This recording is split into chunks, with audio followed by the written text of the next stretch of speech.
الشيطان اللعين الرجيم. الحمد لله الذي هدانا لهذا وما كنا لنهتدي لولا أن هدانا الله. لقد جاءت رسل ربنا بالحق. ثم الصلاة والسلام والتحية والإكرام على الرسول العربي المكي القرشي الحربي الهاشمي. إن الله بعلمه اصطفى وبالغيب ارتضى. الرسول المقتصد المحمود الحامد رحمة للعالمين أبو القاسم مصطفى محمد وآله الطيبين الطاهرين المعصومين المنتخبين المظلومين، لا سيما ابن عمه غالب على كل غالب مولانا علي بن أبي طالب. ولعنة الله على أعدائهم أجمعين من يوم ظلمهم إلى لقاء يوم الدين وبعد يوم الدين. أما بعد، فقد قال الله سبحانه وتبارك وتعالى في كتابه المجيد وهو أصدق الصادقين وقوله الحق. بسم الله الرحمن الرحيم. إنا أعطيناك الكوثر. صلوات علی محمد وعلی محمد.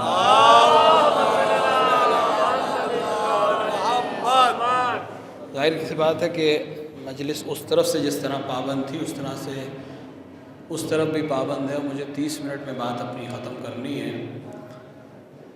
بہرحال مختصر کرتے ہوئے آپ افاضل کے سامنے رسول اکرم کو خطاب کرتے ہوئے قرآن مجید میں خداوند عالم اپنی ایک عطا کا تذکرہ کر رہا ہے،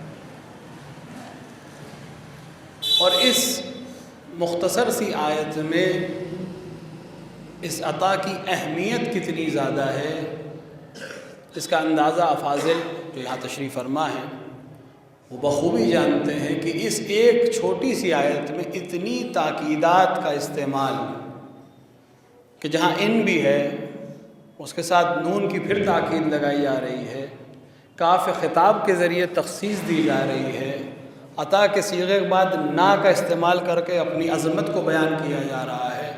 ان تمام چیزوں کے ذریعے یہ بات معلوم ہو رہی ہے کہ یہ عطا کوئی عام عطا نہیں ہے. دیکھیں، خداوند عالم نے اپنے حبیب کو بہت مرتبے دیے. جتنی فضیلت رسالت مآب کو دیے کسی کو حاصل ہی نہیں.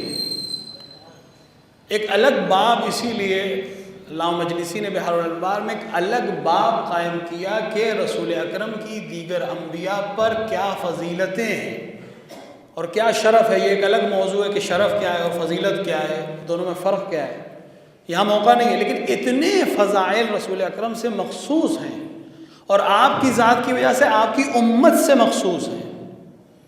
اس میں سے ایک کی طرف سے اشارہ کرتے چلیں کہ رسول اکرم کی ذات وہ ذات ہے کہ جس کی برکت یہ ہے کہ آپ کے وجود کے صدقے میں عمومی عذاب کو اس دنیا پر سے اٹھا لیا گیا. آپ سے پہلے عمومی عذاب امتوں پر ہوئے ہیں، لیکن اب خداوند عالم اعلان کر رہا ہے کہ چونکہ آپ موجود ہیں، آپ کا وجود ہے، لہٰذا اب عذاب نہیں ہوگا. اب اگر ہوگا تو فردی ہوگا. عمومی عذاب آپ کی برکت سے اٹھا لیا گیا. یعنی گناہگار جو محفوظ ہیں عمومی عذاب سے، وہ اس لیے کہ رحمت للعالمین کا وجود ان کے درمیان ہے. یہ عظمت ہے پیغمبر اکرم کی، شرف ہے ان کے لیے. اتنی فضیلتیں ہیں، لیکن کوئی اس آیت میں کوئی الگ فضیلت ہے. دیکھیں، جب کسی کو کچھ عطا ہوتا ہے، اچھا ایک چیز یہاں پر اور ہے، صاحبان فضل پر تشریف فرما ہے، یہاں پر جو عطا ہے وہ عین عطا والی عطا ہے. اور قرآن میں عطا اور بھی استعمال ہوئی ہے، الف اور تا والی بہت استعمال ہوئی ہے. دونوں میں کہیں کہیں پر ہمیں لگتا ہے ایک ہے، دونوں میں عطا یعنی دینا، عطا کا مطلب بھی دینا، کسی کو کچھ دینا، دونوں تقریباً ہم معنی ہیں، لیکن دونوں میں جب غور کرتے ہیں اہل ادب اور اہل مطالعہ اور اہل تحقیق تو دونوں میں فرق ہے، اور واضح فرق ہے کہ الف اور تا والی عطا کیا ہے اور عین اور طا یا اردو میں توئے والی عطا میں کیا فرق ہے۔ یہاں عطا نہیں کہا الف اور تے کے ساتھ، یہاں عین اور طا کے ساتھ کہا عطا، انا اعطینا، ہم نے جو تمہیں عطا کیا ہے وہ الگ ہے اس عطا سے جو الف اور تا والی عطا ہوتی ہے۔ یہ خود ایک اس چیز کی اہمیت کی طرف ہے۔ یہاں پر تین چیزیں ہیں اس عطا میں، تین چیزوں کو ہمیں غور کرنا ہے۔ ایک عطا کرنے والا جو عطا کر رہا ہے، ایک جس کو عطا کیا جا رہا ہے، اور ایک کیا عطا کیا جا رہا ہے۔ ان تینوں پر ہمیں غور کرنا پڑے گا۔ ایک ہدیہ ہے، کوئی بخشش ہے، کوئی بذل ہے، کوئی چیز دی جا رہی ہے، یہاں تین شخصیت ذہن میں آئیں گی، تین اشیاء ذہن میں آئیں گی۔ ایک وہ جو دے رہا ہے، ایک وہ جو لے رہا ہے، اور ایک وہ شے جو دی جا رہی ہے۔ جب اس طرح کا منظر ہوگا تو اس میں جو دینے والا ہوتا ہے کسی بھی معاملے میں ہو، دینے والا دیتے وقت اپنی شخصیت کا لحاظ کرے گا۔ جب میں دے رہا ہوں تو میں اپنے حساب سے دوں گا۔ ایک بادشاہ دے رہا ہے، ایک حاکم دے رہا ہے، ایک وزیر دے رہا ہے، ایک صاحب منصب دے رہا ہے، ایک صاحب کردار دے رہا ہے، ایک صاحب کرم دے رہا ہے۔ جو عطا کرنے والا ہے، جو فاعل فعل ہے، وہ اپنی شخصیت کو ملحوظ خاطر رکھتے ہوئے عطا کرے گا۔ اور اگر صاحب عقل اور فہم ہے تو جس کو دے رہا ہے اس کی شخصیت کا بھی لحاظ کرے گا۔ اگر دے رہا ہے تو اپنی شخصیت کا بھی لحاظ کرے گا، اور جس کو دے رہا ہے اس کی شخصیت کا بھی لحاظ کرے گا کہ یہ تحفہ جو میں دے رہا ہوں اس کی شان و شیان بھی ہو اور میری شان اور شوکت کے لحاظ سے بھی ہو۔ میں جس دیتے وقت یہ وہ تحفہ ایسا ہونا چاہیے کہ میری شان بھی کم نہ ہو اور جس کو دیا جا رہا ہے اس کی شان کے لحاظ سے ہو۔ تو ان دونوں کو لحاظ رکھتے ہوئے اب اس عطا کی اہمیت ہو جائے گی کہ ان کے لحاظ سے بھی اعلیٰ ہو، ان کے لحاظ سے بھی اعلیٰ ہو۔ تو یہاں عطا کرنے والا کون ہے؟ خالق کائنات ہے، کہ جس کی مدح اور ثنا سے ہم قاصر ہیں، کہ جس نے اگر خود اپنی حمد نہ کی ہوتی تو ہمیں یہ بھی نہیں معلوم تھا کہ اس کی حمد اور ثنا کیسے کی جائے۔ اس نے خود آ کر کہا الحمدللہ رب العالمین۔ حمد اپنے سے مخصوص کی حمد، اور تمام حمد میرے لیے ہے جو رب العالمین ہے۔ صاحبان فہم موجود ہے، دیکھیں حمد اور مدح، تعریف اور حمد میں عموم اور خصوص مطلق کی نسبت پائی جاتی ہے، یعنی ہر صاحب حمد صاحب مدح ہے، لیکن ہر مدح حمد کے لائق نہیں ہوتی۔ ایک شخص اچھا ہے، اس کا کردار اچھا ہے، وہ کریم ہے یا کوئی اچھا کام انجام دیتا ہے، ہم اس کی مدح سرائی کرتے ہیں، لیکن اگر کسی اور باب میں کوئی نقص اس میں پایا جا رہا ہے تو ہم اس کا عیب بھی بیان کریں گے۔ تو مدح ضروری نہیں ہے کہ ہر عیب کو پوشیدہ کر دے۔ اس معاملے میں صاحب مدح ہے، قابل مدح ہے، قابل تعریف ہے، لہذا قابل تعریف ہے، ہم اس کی تعریف کرتے ہیں۔ دوسرے معاملے میں قابل تعریف نہیں ہے، لہذا تعریف نہیں کرتے۔ لیکن جس کی حمد کی جاتی ہے وہ نہ صرف یہ کہ قابل مدح ہے، اس کے اندر ذم کا کوئی پہلو ہے ہی نہیں، کسی طرح کا کوئی ذم جس میں نہ ہو اس کی حمد کی جاتی ہے۔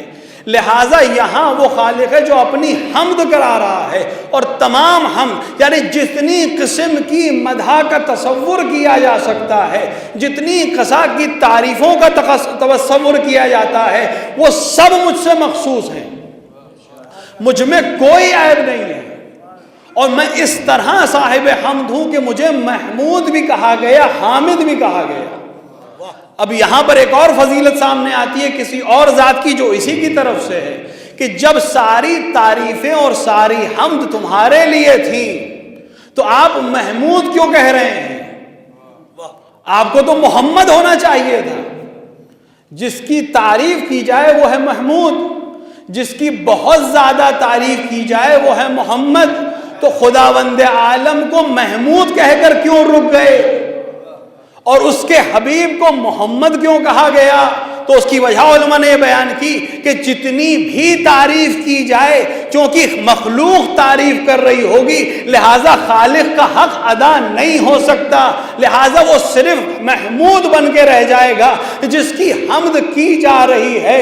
لیکن یہ وہ ذات ہے جس کی حمد خود خداوند عالم خالق ہو کے کر رہا ہے، لہٰذا وہ محمود اس کو محمد بنا رہا ہے۔ ایک صلوات پڑھیں محمد و آل محمد۔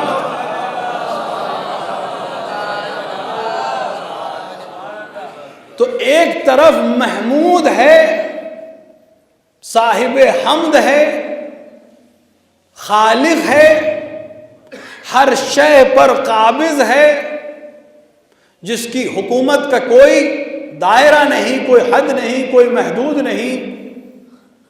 دوسری طرف اس کی خلقت میں سب سے اعلیٰ ہے، جس کو اس نے خود محمد کیا ہے، جس کی حمد اس نے کی ہے۔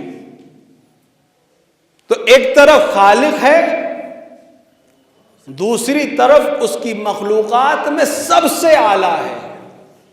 تو اب ضرورت یہ ہے کہ جو عطا کیا جا رہا ہو وہ ان دونوں کی شان کے لحاظ سے ہو، تو پھر عطا بھی ایسی ہو کہ نہ ان کی شان گھٹنے پائے نہ اس کی شان گھٹنے پائے، اس کا حق بھی ادا ہو جائے، ان کا حق بھی ادا ہو جائے۔ تو کوئی ایسا مصداق چاہیے جو دونوں کی حمد کو ملحوظ خاطر رکھتے ہوئے ہو، کہ جو اس کی معرفت اس حال میں ہو کہ لوگ کہہ رہے ہیں کہ اس کو فاطمہ اس لیے کہا جا رہا ہے کہ لوگ اس کی معرفت سے دور ہیں۔ وہ ما ادراک مل فاطمہ، تم نہیں جان سکتے کہ فاطمہ کیا ہے۔ ایک صلوات پڑھیں محمد و آل محمد۔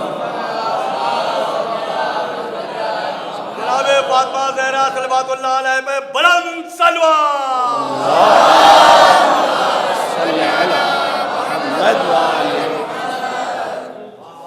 بہت سے مصداق ہو سکتے ہیں اس کوثر کے، لیکن مصداق اتم وہی ہو سکتا ہے جو دونوں ذوات کو مد نظر رکھتے ہوئے اس کوثر کا مصداق سمجھا جائے۔ ایک نہر، نہ جانے کتنی نہریں ہوں گی، ایک نہر صرف کوثر کا مصداق نہیں ہو سکتی۔ کثرت اولاد یہ اس ابتر کے مقابلے میں ہم معنی تسلیم کر سکتے ہیں، لیکن وہ صرف وہ نہیں ہو سکتی۔ کوئی ایک ایسا ذات چاہیے جو اس عطا کے حق کو ادا کر سکے۔ اب آئیں عطا اور عطیہ کے فرق میں بہت سے فرق ہیں، لیکن وقت کو ضرورت ہے صرف ایک فرق جس سے عظمت اس عطا کی ثابت ہوگی۔ دیکھیں جو الف تے والی عطا ہے قرآن میں بہت ہے، خود اپنی طرف سے بھی منسوب ہے، انبیاء کے لیے بھی منسوب ہے، عوام الناس کو بھی خطاب ہے کہ جو رسول دے رہے ہیں لے لو، ما عطاک رسول، جو تمہیں رسول دے رہے لے لو۔ خدا نے اپنے انبیاء کو بھی عطا کیا ہے، خود رسول اکرم کے لیے جب سورہ حم کی تعریف کی تو آپ کو سبع مثانی عطا کیا، الف تے والا عطا ہے، لیکن یہاں عین اور توئے والا عطا ہے۔ وہ عطا، اس کے لیے علماء لکھتے ہیں کہ وہ عطا جو الف اور تے والی ہے وہ عطا عمومی عطا ہے، وہ کوئی بھی کسی کو دے سکتا ہے، لیکن یہ عطا وقتی ہے، ضروری نہیں ہے کہ یہ عطا ہمیشہ باقی رہے، یہ واپس بھی لی جا سکتی ہے۔ قارون کے لیے آیا کہ ہم نے جو اسے عطا کیا تھا الف تے کے ساتھ ہے، تو عطا بھی کیا تو رہا، آپ جانتے ہیں کہ جو کچھ عطا ہوا تھا اس کے سمیت قارون زمین میں نگل لیا گیا، تو جو دیا تھا وہ واپس بھی لے لیا۔ الف اور تے والی عطا میں حق ہے دینے والے کو واپس لے لینے کا، لیکن عین اور طوا والی عطا کے لیے علماء لکھتے ہیں کہ اس میں ایک تو تخصیص ہے کہ تم کو دے رہے ہیں، اور ساتھ ہی اس تخصیص کے مالکانہ حق کے ساتھ دے رہے ہیں، ملکیت میں دے رہے ہیں، یعنی اب تمہارا ہے، جیسے چاہو تصرف کرو، چاہے کسی کو دو، چاہے اپنے پاس رکھو، چاہے کسی کو نہ دو، چاہے کسی کو ایسے ہی بخش دو، چاہے کسی عوض کے بخش میں بخش دو، اب مملکت تمہاری ہے، ملکیت تمہاری ہے، اب کوثر تمہیں دے دیا ہے، اب جام کوثر جسے چاہیں علی پلائیں گے، کسی کو سوال کرنے کا حق نہیں ہے۔ ایک صلوات پڑھیں محمد و آل محمد۔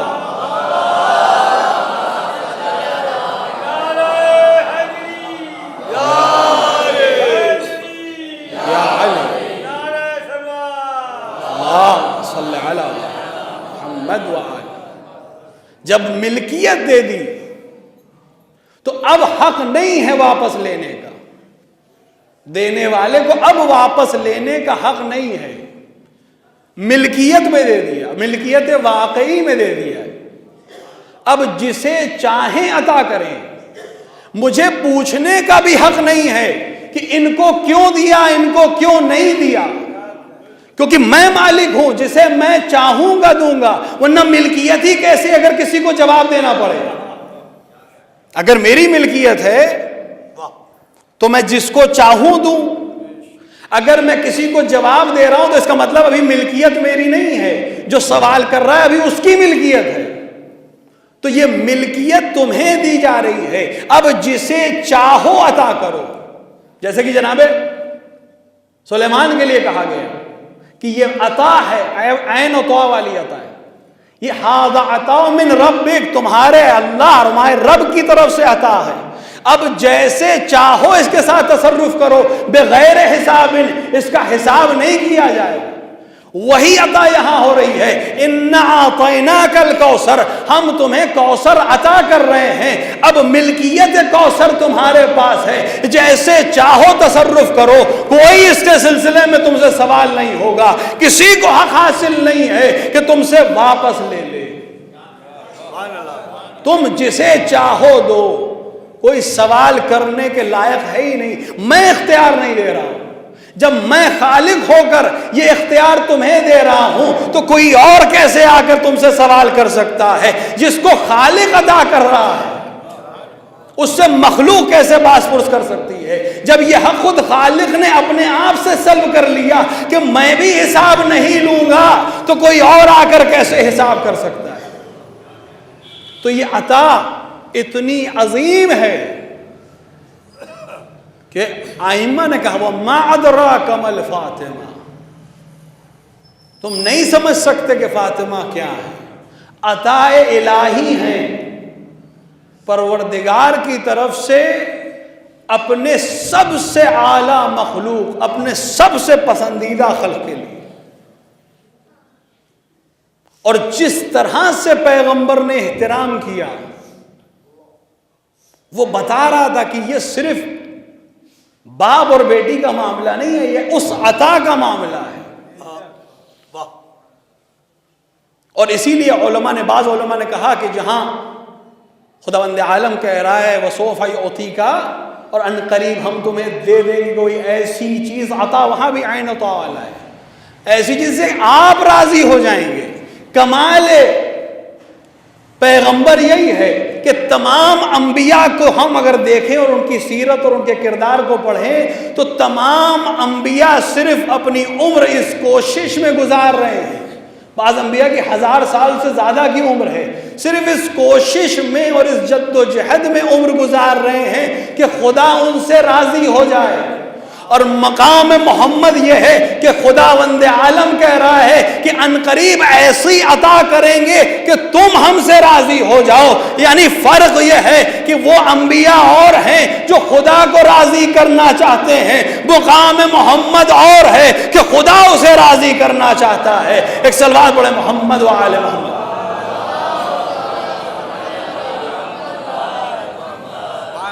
اس رضایت کا سبب یہ زہرا ہے. ایسی ہستی تمہیں دے دی کہ تم راضی ہو جاؤ. ایسی ہستی تمہیں دے دی کہ جس کا راضی ہونا میرا راضی ہونا ہو جائے, جس کا غضب کرنا میرا غضب کرنا ہو جائے. کیا شان ہے. اب یہاں پر لوگ سوال کرتے کہ جب اس شان کی خاتون ہے تو زندگی اتنی سخت کیوں ہے؟ معصوم عالم کا تصور آتے ہی آپ کے ذہن میں کیا آتا ہے؟ مظلومیت, شہادت, سختیاں, فضائل بھی ایسے ہیں کہ جس میں مصائب ہیں. مصائب تو ہیں, فضائل ایسے ہیں کہ وہ بھی مصائب ہیں. تو ایسا کیوں ہے؟ تو اس کی ایک وجہ علماء نے بیان کی کہ جب تک فضیلت شخصی ہوتی ہے, اپنی ذات تک محدود ہوتی ہے, تب تک سب کو اچھی لگتی ہے. آپ سچ بولنے والے ہیں, آپ سچ بولیں سب کو پسند آئیں گے. لیکن جس دن آپ کا سچ جھوٹوں کے لیے مشکل پیدا کرے, اس دن سب آپ کے سارے جھوٹے آپ کے دشمن ہو جائیں گے. جس دن تک مصداق کوثر اپنی حد تک تھا, عبادت تک تھا, خالق کی عبادت تک تھا, اپنے گھر کی پرورش اور تربیت کے لیے تھا, اپنے شوہر کی خدمت کے لیے تھا, تب تک کسی کو کوئی پریشانی نہیں تھی. سب دروازے پہ نظر آ رہے تھے, سب تعریف کرتے نظر آ رہے تھے. لیکن جس دن اس نے رسول کے بعد کار رسالت کو آگے بڑھایا, جہاں فضیلت کو دوسروں تک پہنچانے کی کوشش کی, تو وہ عناصر جو فضیلتوں کو بڑھتے ہوئے نہیں دیکھ سکتے تھے, اپنی حکومت کو جاتے ہوئے دیکھ رہے تھے, اپنی مشکلات کو بڑھتے ہوئے دیکھ رہے تھے, وہ مظالم ڈھاتے نظر آئیں گے, وہ مخالفت کرتے نظر آئیں گے. ایک صلوات پڑھیں محمد وآل محمد.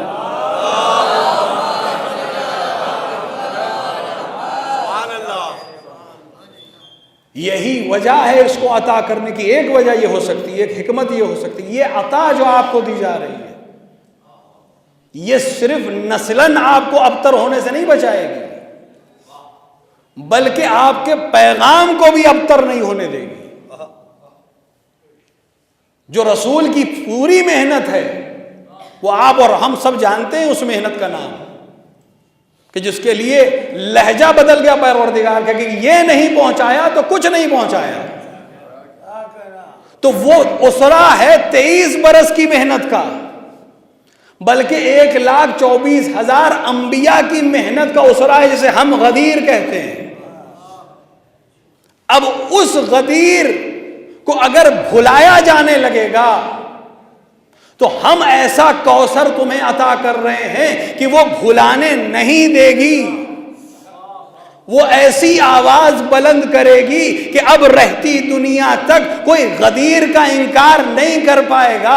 آپ یقین جانیے اگر شہزادی خاموش رہ جاتی تو یہ جو آج غدیر کے منکر ہیں, جن کو خود ان کے لوگ جواب دے دیتے ہیں کہ نہیں غدیر ہوئی تھی, چاہے وہ معنی بدل رہے ہوں, اس کی وجہ قیام فاطمہ ہے, اس کی وجہ وہ خطبہ فاطمہ ہے, اس کی وجہ وہ بیان فاطمہ ہے کہ تمہیں میں غدیر بھولنے نہیں دوں گی.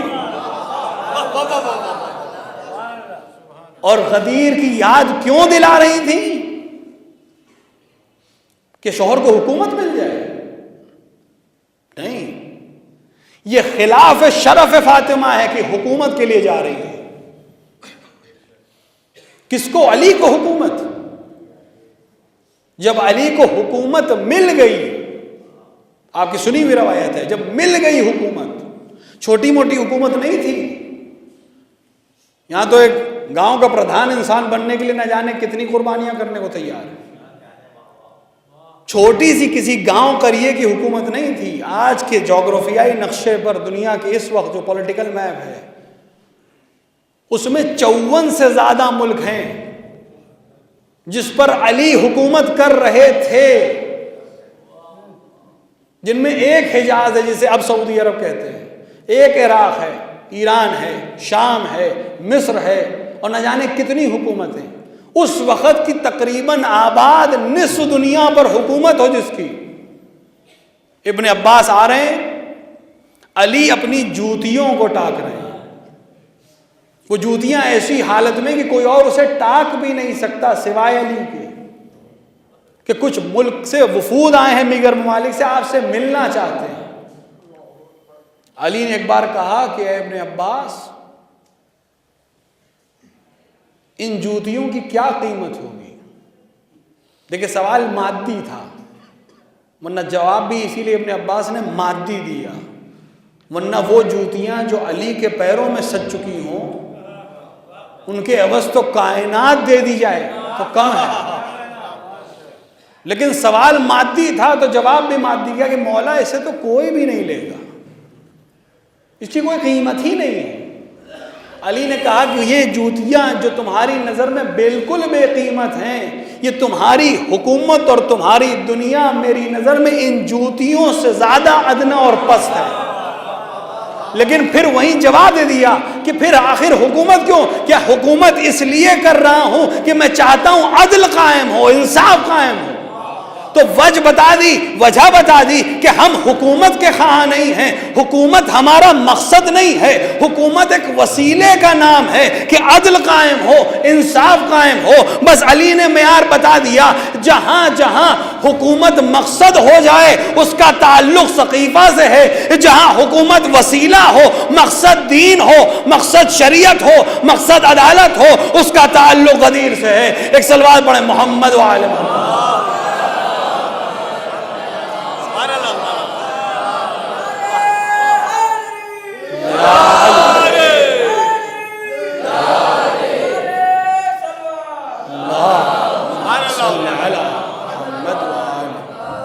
شہزادی اسی لیے جا رہی ہیں، خطبے کا رنگ بتا رہا ہے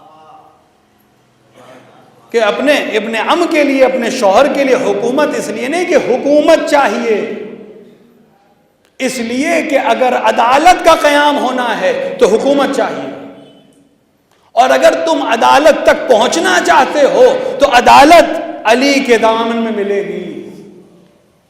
اور پیشن گوئی بھی کر دی کہ اب جب نہیں دے رہے ہو، اس مرکز تک نہیں آ رہے ہو اور خلافت کے اونٹ کو اپنے حساب سے لے جا رہے ہو تو اب تمہیں کبھی سکون نہیں مل پائے گا۔ کیا تشبیہ دی ہے شہزادی نے، خلافت کو کی اونٹنی کی جو تشبیہ دی ہے کہ اب اس حال میں اس کو کھینچو کہ اس کے ناک زخمی ہے۔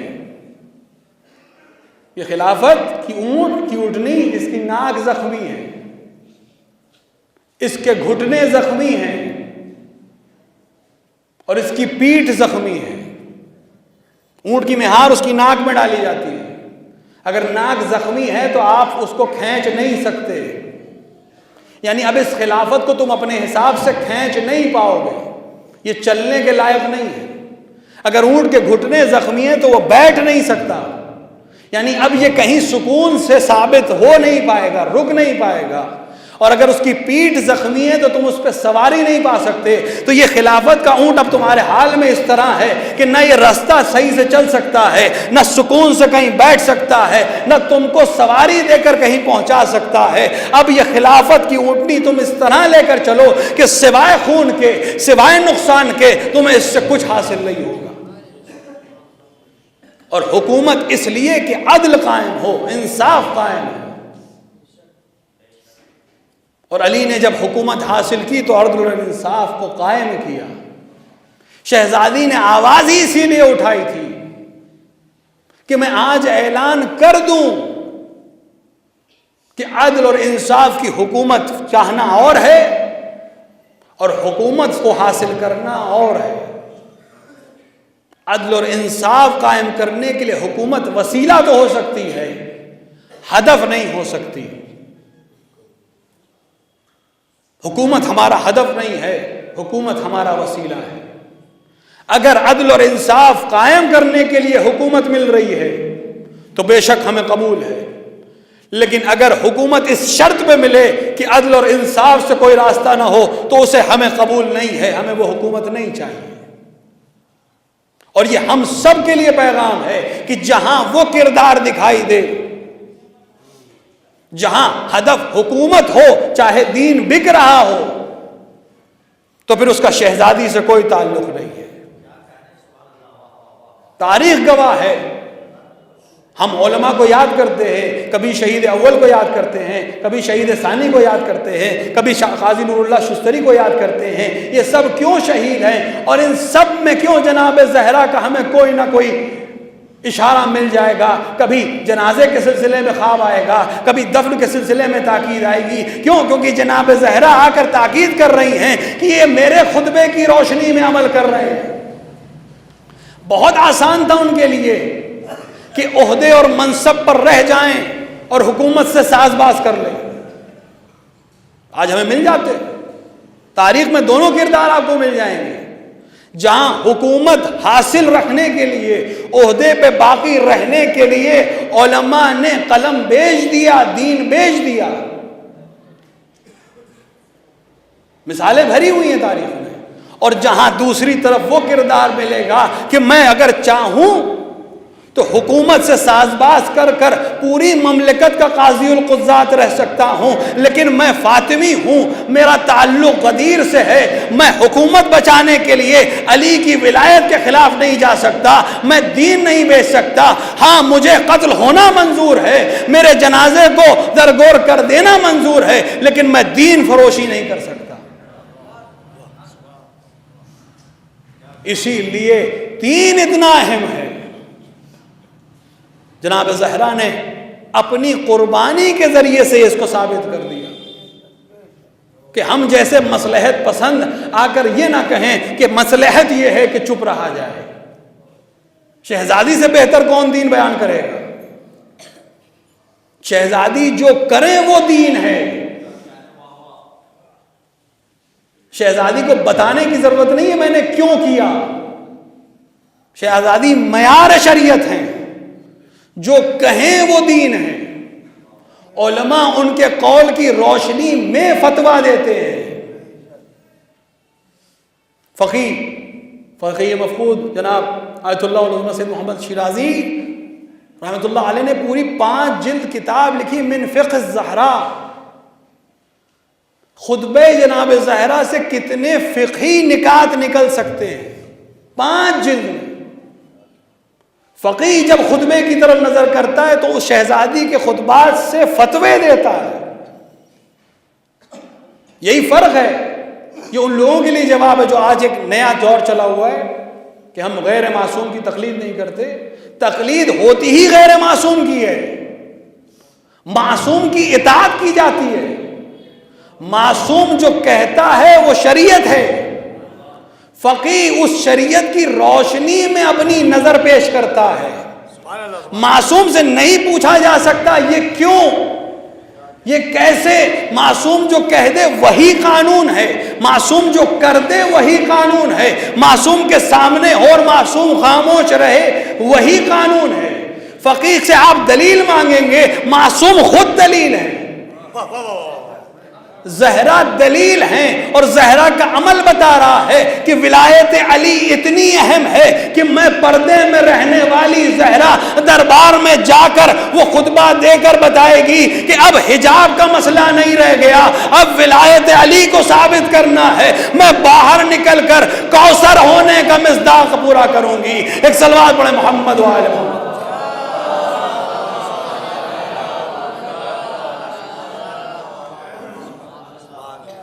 اور ہمارے لیے ایک مثال چھوڑ گئی کہ جب مسئلہ ولایت علی کا آ جائے تو پھر مصلحتیں مت دیکھنا، پھر میرے کردار کو یاد کرنا۔ وقت نہیں رہ گیا، ہمارا اور آپ کا وقت کا امام کہہ رہا ہے کہ میرے لیے بنت رسول میں اسوہ ہے۔ یہ کسی خطیب کا جملہ نہیں ہے، امام معصوم کا جملہ ہے، حجت الہی کا جملہ ہے۔ کس چیز میں اسوہ ہیں؟ حضرت زہرا سلام اللہ علیہ کس چیز میں اسوہ ہے آخری امام کے لیے؟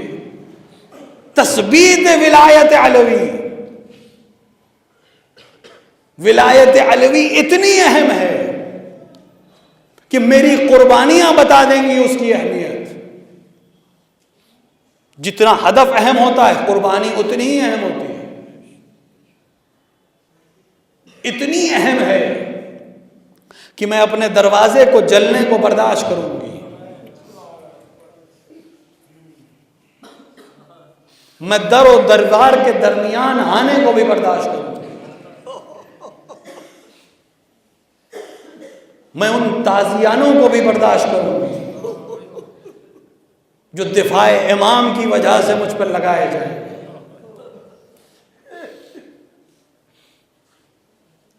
میں اپنی 1/3 نسل کی قربانی کو بھی برداشت کروں گی۔ ایک خاتون کے لیے اپنے بچے کی قربانی، وہ بھی جو ابھی دنیا میں آیا نہیں ہے،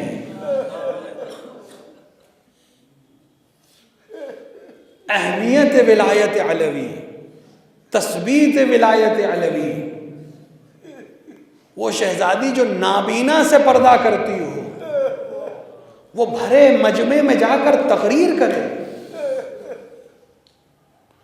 رونے کے لیے یہ تصور کافی ہے کہ شہزادی ان دشمنوں کے درمیان کھڑی ہو کر تقریر کر رہی ہے، جھوٹوں کو ایک بار پھر سے بے نقاب کر رہی ہے۔ کتنی عظمت دی قرآن نے شہزادی کو، کس طرح قرآن نے شہزادی کا ساتھ دیا۔ مصائب کی نظر ہو جاتی ہیں یہ باتیں، لیکن آپ دیکھیں کس طرح قرآن نے ساتھ دیا شہزادی کا، کہ شہزادی اپنی دلیل میں، اپنے دعوے میں قرآن کی آیتیں پڑھ رہی ہیں۔ شہزادی نے کوئی حدیث نہیں پڑھی، شہزادی نے قرآن کی آیتیں پڑھی کہ آیات الہیہ کی روشنی میں وارث ہوں اپنے بابا کی۔ اور کل وہ جھوٹے جو یہ کہہ رہے تھے کہ کتاب اللہ کافی ہے، ان کو ان کے دعوے میں جھوٹا ثابت کرنے کے لیے یہ اقدام کیا گیا کہ میں قرآن پڑھ رہی ہوں، لیکن میرا جواب تم قرآن سے نہیں دے پاؤ گے۔ قرآن میری مدد اس طرح کرے گا کہ میرے استدلال کو رد کرنے کے لیے تمہیں کوئی آیت نہیں ملے گی، اور تم مجبور ہو کے میرے بابا کی ایک جعلی حدیث بیان کرو گے اور خود اپنے جھوٹے ہونے کا اعتراف کرو گے کہ کل حسبنا کہہ رہے تھے، آج کتاب کے مقابلے میں تم جھوٹی حدیث پیش کر رہے ہو۔ ہاں، قرآن نے ساتھ دیا، اہل بیت نے قرآن کا ساتھ دیا، قرآن نے اہل بیت کا ساتھ دیا، اور دنیا نے دونوں کے ساتھ ایک ہی طریقے سے رفتار کی۔ کبھی قرآن کو جلایا گیا، کبھی در زہرا کو جلایا گیا، کبھی قرآن کو نیزے پہ بلند کیا گیا، کبھی اولاد زہرا کے سر کو نیزے پہ بلند کیا گیا۔ ہم ساتھ ہیں، جو تمہارے ساتھ ہو رہا ہے وہی ہمارے ساتھ ہوگا، جہاں تک کہ ہم حوض کوثر پہ آ جائیں۔ جو مظالم تم پر ہوں گے وہی مظالم ہم بھی برداشت کریں گے۔ ہاں عزیزوں، رسول کی اکلوتی بیٹی اس شہادت کی ایام، اس طرح کی شہادت کہ علی جیسا صابر رو پڑے، کون بیان کر سکتا ہے کہ کیفیت شہادت کیا ہوگی؟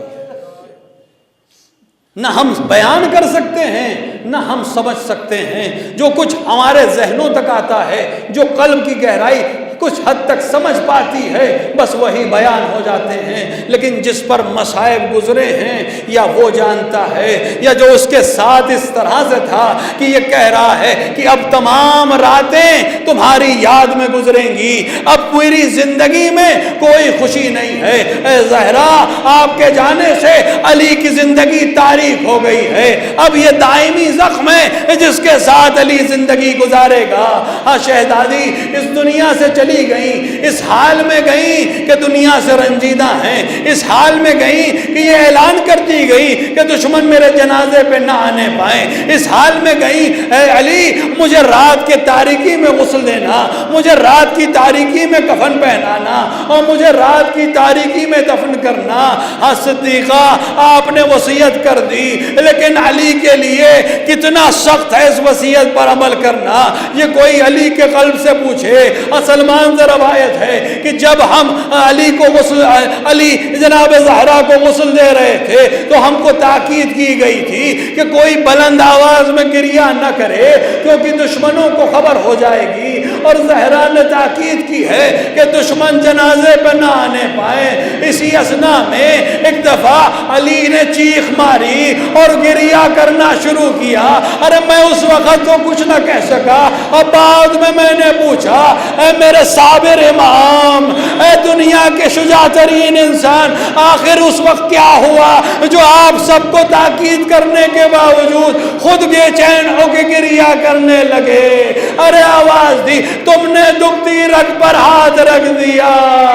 ارے زہرا کو غسل دیتے وقت میرا ہاتھ ان ٹوٹی ہوئی پسلیوں تک پہنچا جس کا درد زہرا مجھے بتائے بغیر اس دنیا سے چلی گئی۔ اے علی زہرا سے شرمندہ ہے کہ میرے گھر میں آپ سکون سے نہ رہ سکی۔ اے علی ہمارے پرسے کو قبول کیجئے، زہرا آپ کی دنیا سے چلی گئی، آپ کی دنیا تاریخ